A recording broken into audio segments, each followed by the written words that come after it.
సినీ నటుడు దివంగత ఎస్వీ రంగారావు కుటుంబ ఆస్తిపై నకిలీ పత్రాలతో అక్రమం జరుగుతుందని ఆయన మనవడు ఎస్వీ రంగారావు ఆరోపించారు. మసాబ్ ట్యాంక్ శాంతినగర్ లో 446 చదరపు గజాల ఆస్తిని అద్దెదారైన జి శ్రీనివాస్ నకిలీ ఒప్పందాలు ఫేక్ సెల్ డీడీతో దోచుకోవాలనుకుంటున్నారని ఆరోపించారు. కోర్టు నిషేధ ఆధ్వర్యంలో ఉల్లంఘిస్తూ అక్రమ నిర్మాణంలో కొనసాగిస్తున్నారని ఆరోపించారు. ఆస్తి పరిశీలనకు పోలీసు రక్షణ ఇవ్వాలని, అధికారులు వెంటనే చర్యలు తీసుకోవాలని ఎస్వీ రంగారావు డిమాండ్ చేశారు. నా పేరు ఎస్వీ రంగారావు.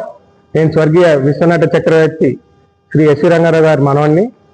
మా తాతగారు కష్టపడి సంపాదించి శాంతినగర్ కాలనీలో మాసప్ ట్యాంక్ లో ఒక 446 గజాలు ప్రాపర్టీ కొన్నారండి 1966 లో కొన్న ప్రాపర్టీ. తదనంతరం ఆయన మరణం తర్వాత, మా ఫాదర్ మరణం తర్వాత నేను, మా బ్రదర్స్, మా గ్రాండ్ మదర్, మా ఫ్యామిలీ మెంబర్స్ అందరూ లీగల్ హైర్స్ అయ్యాం.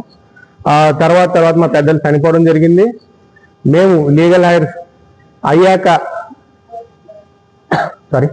మేము రైట్ఫుల్ ఓనర్స్ గా ఉన్నాం. ట్యాక్స్ కట్టడానికి వెళ్ళిన ఒక రోజు మాకు తెలిసిన విషయం ఏంటంటే, మీరు ఓనర్స్ కాదు, ఫలానా జి శ్రీనివాస్, గుండ్లూరి శ్రీనివాస్ అనే ఒక 420 డాక్యుమెంట్ సృష్టించాడు. ఆ దొంగ డాక్యుమెంట్ తీసుకుని ఎక్స్ పార్టీ డిగ్రీ తీసుకుని దాని తర్వాత రిజిస్టర్ చేసుకున్నాడు.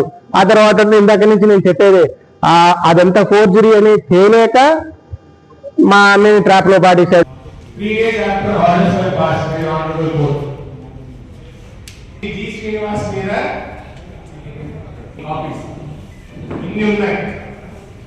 న్యాయం జరిగేలాగా కోరుకుంటున్నా. కలుస్తాను అందరినీ.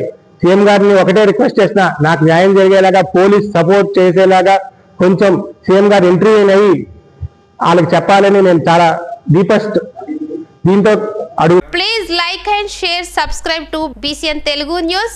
Please like, share and subscribe to BCN Telugu News.